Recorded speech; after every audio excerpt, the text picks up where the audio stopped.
a square piece of cardboard that's 10 inches on each side. You want to make an open-ended box, and you want to find the maximum value. Now, this is kind of hard for some people to visualize, and one of the things in optimization problems is you want to make a picture. Now, if I have this 10 by 10 piece of paper, piece of cardboard, if I'm going to make an open-ended box, what you have to realize is you're going to cut out corners. Now, when you cut out those corners, can you imagine folding, cut out those corners, imagine folding up each side and you have an open-ended box. It's kind of hard for some people to visualize, but you cut out those corners, you fold the sides, you have an open-ended box if you tape the outside. We want to make the box with the most volume. So, we need to make a primary equation and possibly a secondary. Now, what are we maximizing or minimizing? Right there. We're maximizing volume. So our major primary equation is dealing with volume. Now, if we have a box, what's our volume? Base times width times height. Now, is the base of this box always going to be a square if you're cutting out squares in the corners?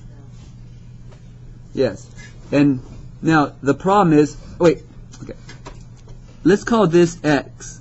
Do you understand you're cutting out a square in the corner because it has to be a square in order for it to fold up properly?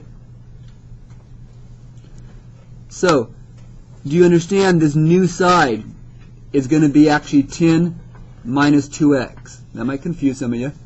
But this new side, if this is both x, if this is x and this is x, don't you have 10 minus the 2 x's? Won't that be the same for both sides? So, what you have to realize is this bottom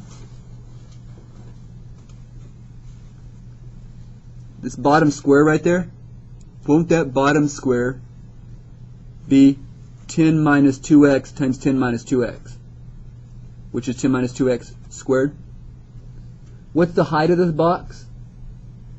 Won't the height be x? Because isn't that where you're folding it and bringing it up? So isn't that length and width times the height? Do we need a secondary equation?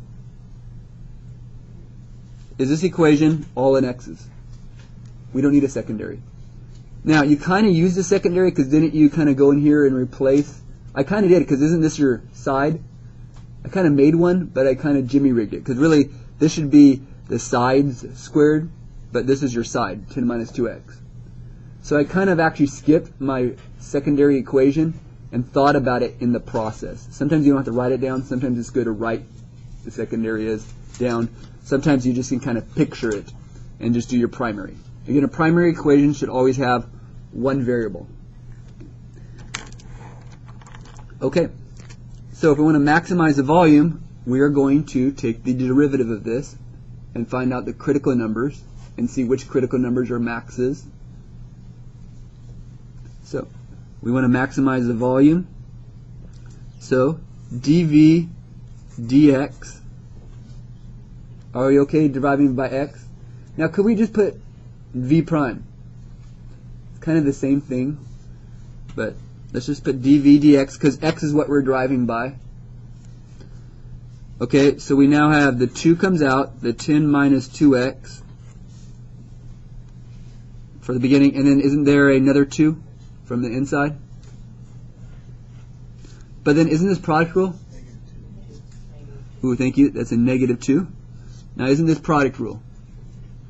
So now do we also have an x?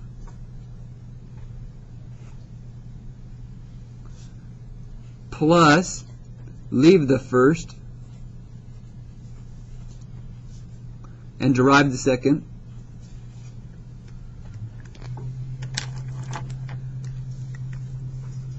Okay, before we set this equal to 0, this is the first derivative. dv dx. Is there a GCF? Won't that be a lot easier if we pull out a 10 minus 2x? And then won't that leave us with, what, negative 4x, looks like? And here, doesn't that leave us with a 10 minus 2x?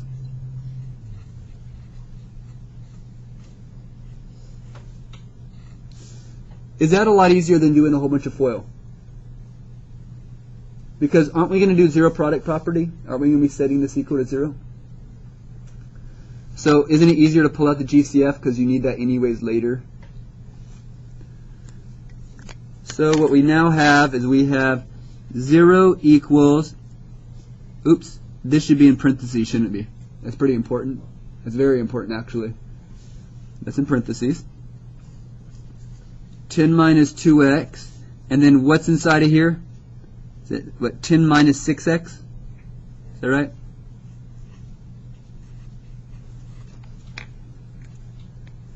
Could we pull a GCF of numbers out? Yeah, but it's not really that necessary.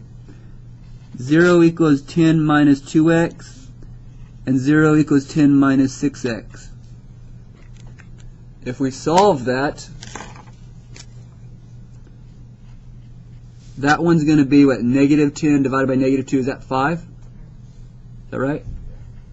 That's 5, and then this one's going to be 5/3, which is 1 2/3. Okay, now those are our critical values, critical numbers. 5 is stupid. Think about it. If x is 5, think about the box. If you cut out 5 this way, 5 this way, and the whole thing's 10, what do you have? Think about the box. If x, go back to this box, x, if that's 5 and that's 5, doesn't that get rid of the whole entire box? Aren't you cutting the box into 4 pieces? I like to fold that up. It's 4 pieces now. That's not going to work. So right away, is this one kind of dumb? Think logically about your answers. Sometimes the answers aren't even in the domain. They won't make any sense. 5 is not part of the domain. Got it? Now, could we cut out 1 2/3? Could we go up here and cut out 1 2/3 and still have a box? Yes. So most likely, this is going to be my answer. But how do we verify that? We do either second derivative test or first derivative test. We want to make sure this is a what? A max or a min, right? Don't assume it is. Most likely it's going to be, okay? But we want to make sure it is. How we make sure? We take the derivative, and aren't we going to plug in a value on each side? In the interval, do you know our domain is from 0 to 5? Are you guys okay with that? Your domain is from 0 to 5. It's sometimes good to think about your domain. Your domain is 0 to 5. You can't have something bigger than 5 for x. You can't have something less than 0 because you have to cut something off. Okay, so what's a number less? What's the easiest number less than this? 1. Plug 1 into this right here. When you plug 1 into the derivative,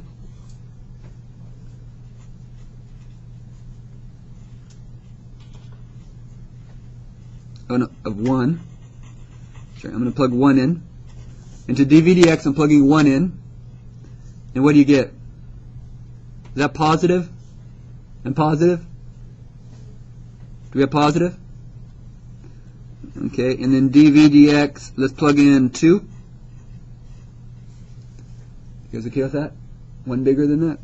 When you plug in 2, what does that give us? A positive? But doesn't this give us a negative? So, if this is positive, negative, isn't that a max? By the way, was that easier than doing another derivative? Yeah. Some of the problems it's easier to do the second derivative and just plug in the number. Anywho, so, what does all this mean? Your answer is 1 2/3 inches. Find the maximum volume. That is not my answer, actually. That is how much you want to cut off the edges. Correct? Don't you go and plug it back in here to find the volume? A lot of people mess up and take that as their answer. That's how much you're cutting off. Got it? We go over here, let's plug it in. So our volume, let's go back to 5/3. I think that'll be easier. 10 minus 2 times 5/3 squared times 5/3 U key. So our volume looks like it's going to be 10 minus 10/3 squared times 5/3, and from there let this become 30/30, correct? That'd be 20/3 squared times 5/3. Okay. Big number. Your volume ends up being 20 squared is 400. 400 times 5 is 2,000. So it's 2,000 over 3 cubic inches. Thank you. Over 27. 3 squared is 9. 9 times 3 is 27.